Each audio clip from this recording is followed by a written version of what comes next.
Alex Rodriguez with an admission of guilt.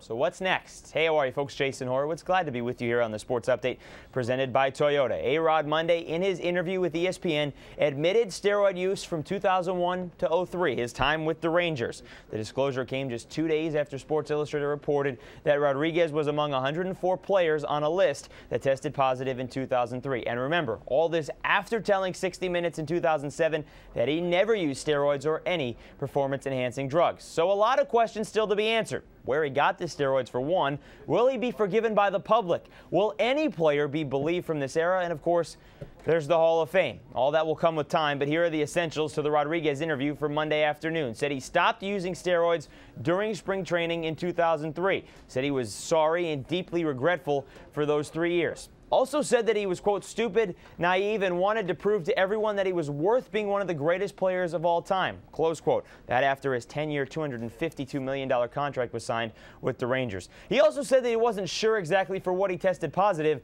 but that Jose Canseco's claim that he introduced him to steroids is false.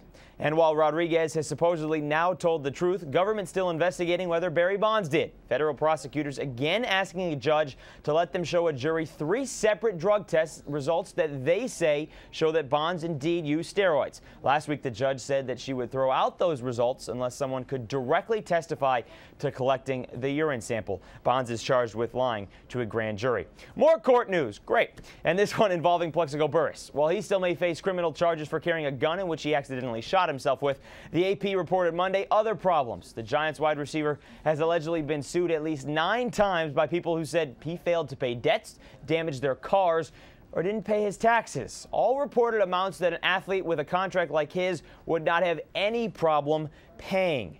Apparently, Ben Roethlisberger doesn't have any problems playing with broken ribs, though Pittsburgh said Monday it had no knowledge of the quarterback's injury that he made public earlier this week. Roethlisberger said his fractured ribs didn't show up on x-rays until an MRI taken last week. Team said he didn't miss any practice time during the week of the Super Bowl, and his late drive heroics and pass to Santonio Holmes, well, that certainly didn't miss either. A lot of questions remaining with the other team from Super Bowl 43. Will Kurt Warner or Anquan Boldin come back? Reports that the latter has informed his agent to decline any Cardinals offer. Also, who will be the offensive and defensive coordinators, and will they grant EDGERRIN James his wish and cut him despite the team's playoff success? The Cards running back again Monday reportedly told the team he wants to be released.